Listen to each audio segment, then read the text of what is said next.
অন্যদিকে নবান্ন অভিযানে ধুন্ধুমার ফের গ্রেপ্তার, পুলিশকে মারধরের অভিযোগে গ্রেপ্তার জালে নৈহাটির বাসিন্দা মানস চন্দ্র সাহা। গতকাল রাতে তাকে গ্রেপ্তার করে পুলিশ। আগেই ধৃত বিজেপি নেতা চন্দন গুপ্ত। কাল পর্যন্ত পুলিশ হেফাজতে চন্দন। 15ই আগস্ট পর্যন্ত পুলিশ হেফাজতে চন্দন। আমরা জানাচ্ছিলাম নবান্ন অভিযানে আরো একজন গ্রেপ্তার, ফের গ্রেপ্তার আরো একজন। নৈহাটি থেকে গ্রেপ্তার করা হয়েছে তাকে। নৈহাটির বাসিন্দা মানস চন্দ্র সাহা। গতকাল রাত্রেই তাকে গ্রেপ্তার করা হয়েছে। এর আগেও একজন গ্রেপ্তার হয়েছিল, গতকালই আমরা দেখেছিলাম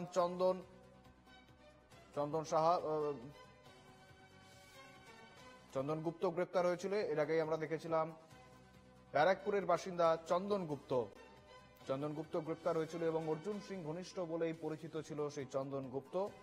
বিজেপি নেতা চন্দন গুপ্ত গতকাল গ্রেপ্তার হওয়ায় এবং কাল পর্যন্ত তাকে পুলিশ হেফাজতে দেওয়া হয়েছে। 15ই আগস্ট পর্যন্ত পুলিশ হেফাজত রয়েছে চন্দন গুপ্তের।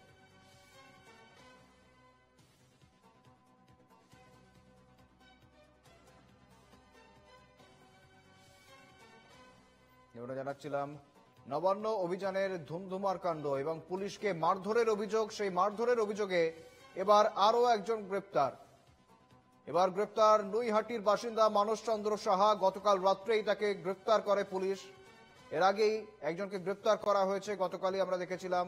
আগেই গ্রেপ্তার করা হয়েছে এক বিজেপি নেতা চন্দন গুপ্তকে এবং চন্দন গুপ্তের 15 তারিখ পর্যন্ত পুলিশ হেফাজত।